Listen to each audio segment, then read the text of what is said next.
rumah Tio Ardianto didatangi TNI. Nih, simak ceritanya ini. Rumah kami itu, rumah saya, pernah 2 kali didatangi oleh TNI. Memang tidak ada kekerasan di dalam pendatangannya. Justru malah 2 kali TNI datang ini bawa sembako. Ibu saya senang dong. Siapa ibu-ibu yang tidak senang kalau dikasih sembako? Tapi apa yang menarik dari peristiwa itu? Di kali pertama TNI datang ke rumah saya, di hari yang sama, ada 3 pejabat daerah yang menghubungi saya, padahal enggak ada interaksi sebelumnya, yang menyampaikan satu pesan, bahwa kalau sama Pak Prabowo jangan keras-keras. Apa yang saya tangkap dari peristiwa itu, TNI memang hanya datang untuk ngasih sembako. Betapapun rumah kami termasuk kayaknya bukan yang prioritas untuk dikasih sembako, meskipun ibu saya senang.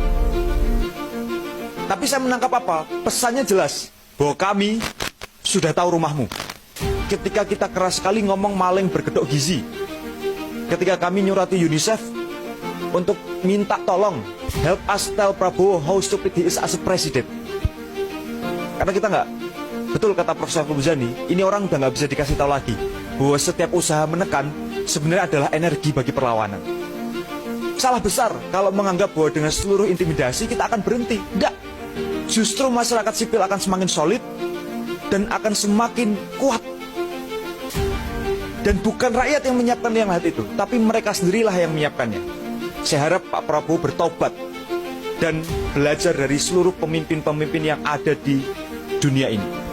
Kurang apa Fir'aun dengan segala kekuasaannya? 23 tahun dia berkuasa, dan dia selesai ketika melakukan intimidasi pada Musa. Harusnya kalau dia tidak ngejar Musa ketika Musa lari ke laut, Fir'aun itu mungkin tidak mati. Tapi karena Fir'aun merasa besar, saya berharap kita punya presiden berkenan untuk bertaubat. Orang baik itu tidak selamanya orang yang melakukan kebaikan. Orang baik itu level paling tinggi adalah orang yang tidak punya niat jahat. Yang kedua, di bawahnya adalah orang yang punya niat jahat tapi tidak dilakukan. Orang yang baik level paling rendah adalah orang yang punya niat jahat, dilakukan tapi dia kemudian bertobat. Presiden Prabowo jelas tidak bisa jadi orang baik di level pertama. Level kedua juga tidak bisa, karena kejahatan sudah dilakukan luar biasa banyak. Paling tidak Pak Prabowo, panjenengan bisa jadi orang baik di level yang ketiga. Orang yang punya niat jahat, dilakukan tapi segera bertobat. Tuh, dengerin tuh Pak Prabowo tuh. Anda tuh seharusnya bertobat, mumpung masih ada waktu. Tapi memang begini ya caranya demokrasi di Konoha itu ya. Ketika kritik tidak melahirkan solusi, tapi yang ada malah intimidasi. Seakan-akan negara itu tutup telinga, merasa paling benar, jadi nggak mau dikritik gitu loh.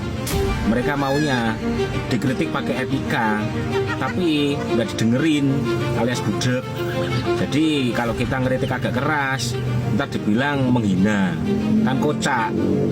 Tapi yo sebenarnya pemerintah tuh nggak salah sih. Terutama di sini Pak Presiden Prabowo itu nggak salah. Yang salah itu yang milih.